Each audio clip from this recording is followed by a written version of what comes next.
I wanted to talk today about something that's not really widely discussed when people talk about yoga, pranayama, breath, meditation, and so on. And that is the idea of Swara Yoga. Okay, and which I think is extremely important and very, very practical. It's a very practical science, very practical techniques that one can actually try and experiment and apply in life. Let's do this. When you wake up in the morning, first thing, you observe your breath. You cover one nostril, just breathe in through the other, and then you cover the other nostril and just breathe in through the first one. Okay, and then see the difference. And then you'll notice that you're breathing more through one nostril than the other.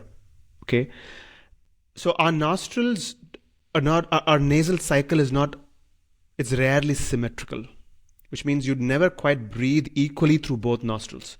You always breathe more through one and through the other, and that cycle keeps alternating throughout the day.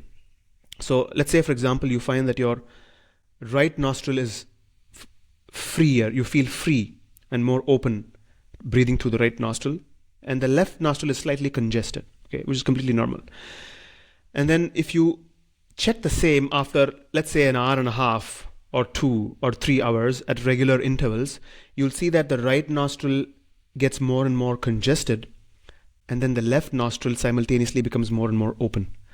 So open, wide, and then congested, open, wide. Okay, and so after, well, the actual duration varies from person to person, their age, their what they're doing in during the day, the activity they're doing, and the general state of health. But usually the average alternation cycle is around 2.5 to 3 hours. It could even be like just like 90 minutes or even as low as 20 minutes if there's something wrong, something going on in the body. So you'll see that the dominant nostril alternates in a very cyclical manner. When for example, the left nostril is active, the right side of the brain is more active, the right hemisphere. And when the right nostril is active, the left hemisphere is more active. Okay. Now, this is an established fact in modern medicine. And I think it was also studied and discovered by this, I forget his name, a German physician named Richard Kaiser back in the 1890s or something like this.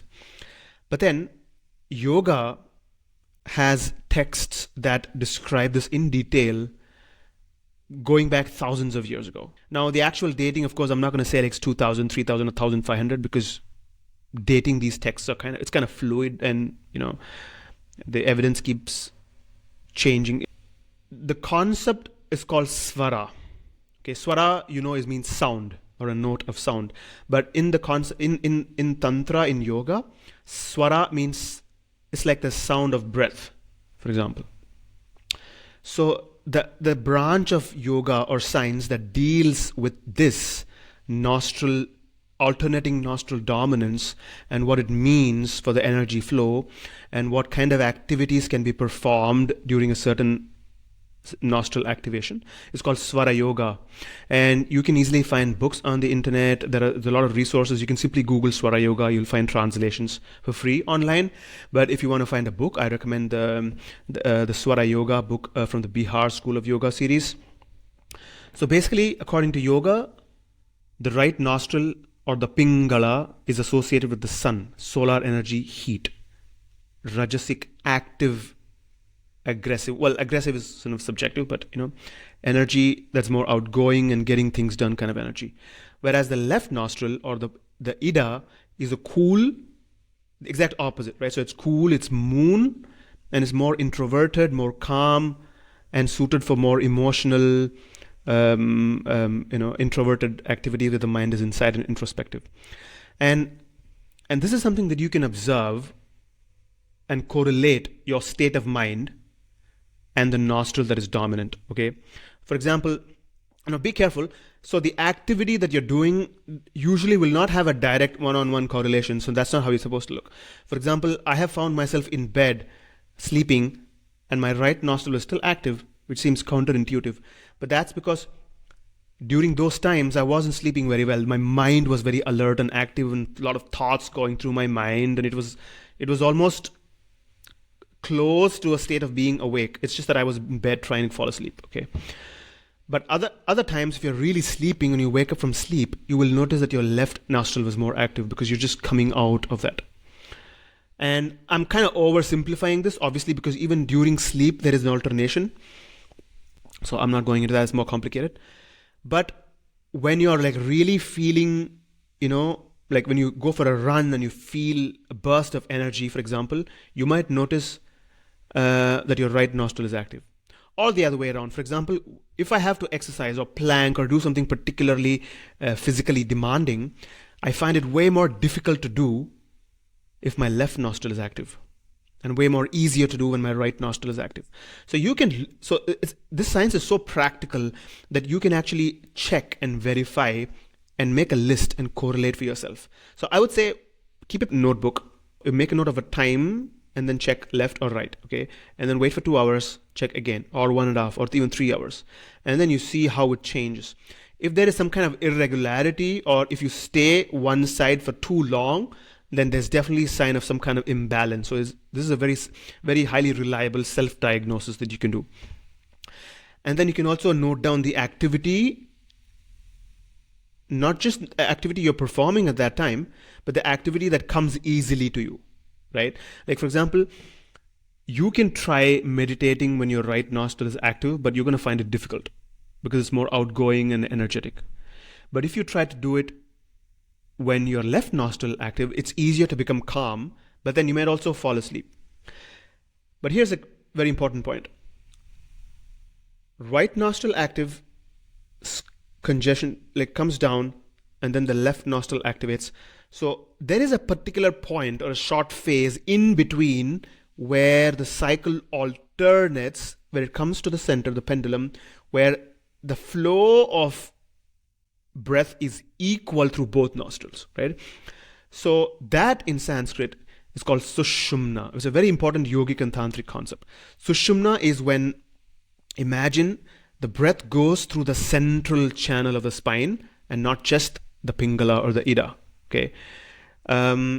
So that is very important because when the breath is forced into the central channel, that is conducive for altered states of consciousness, for higher states of meditation, for, I don't want to say enlightenment, but probably even enlightenment, but easier to go up in meditation. Now, so I highly recommend this book, Shiva Swarodaya. It's the ancient Sanskrit text, which is a tantric text, and like most of the tantric texts, it's structured as a conversation between Shiva and Parvati, Shiva and Shakti, where Parvati asks questions and Shiva explains the science and the concept in quite a lot of detail, actually. The breath is considered like a visible, tangible form of the life force itself. So one of the easiest ways of manipulating, augmenting, circulating the life force or the prana or the chi is to take control of the breath. Okay, it's like a means to an end. So the breath is a visible form of the life force. And according to Shiva Swarodaya, he who knows, and I kind of paraphrase, he who knows the science of Swara knows past, present, and future. Okay, and there is no greater wealth than the knowledge of the Swara, and there's no greater friend than the knowledge of the Swara. So these are all quite, like most texts of this nature, the claims can be hyperbolic, but also probably very true and practical. And yoga also, remember, has this alternate nostril breathing, nadi shodhana or anuloma viloma, where you breathe through alternate nostrils in a cycle, right? Which kind of balances this energy. Now, so obviously, because of the nature of the energy and what it can induce, the dominance of a specific side, certain activities are more conducive during a certain phase. For example, if you have to do a lot of physical exercises, do the right nostril, make sure when the right nostril is active. If you want to meditate or do creative work, then do it when the left nostril is active. So if you go to Shiva Swarodaya, it gives you a whole list of activities that you cannot do depending on your nostril dominance. all of this is also backed up by a lot of science, because there's a lot of research, a ton of research. If you go, I mean, it's very easy to go Google and check on AI now, if you like,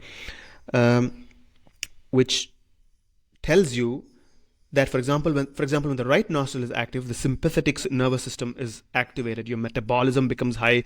There's more glucose in the blood and things like that. Okay.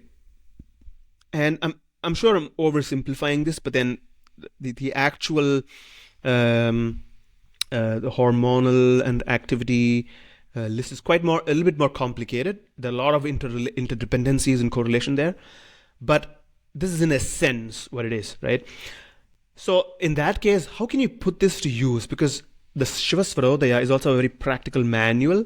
So if you want to put this to use, it's possible for you to manually, consciously change which side is you're breathing through. The easiest is just to close one nostril and breathe continuously through the other, which will force it, right? Or the other thing is to lie down on the opposite side. If you're lying down, and that will switch the nostril. Or pressure under the armpit, depending on which one you want to switch, the opposite armpit. So there's research, scientific literature for all of this, on the physiological, psychological effects and correlation with nasal cycle and nostril dominance and hemispheric dominance of the brain and all that. If you're into yoga, a pranayama or tantra, I would say Swara Yoga is somewhat of a criminally under-discussed and under-studied and underrated text. And I highly recommend that you go and read the Shiva Swarodaya. Thank you for watching.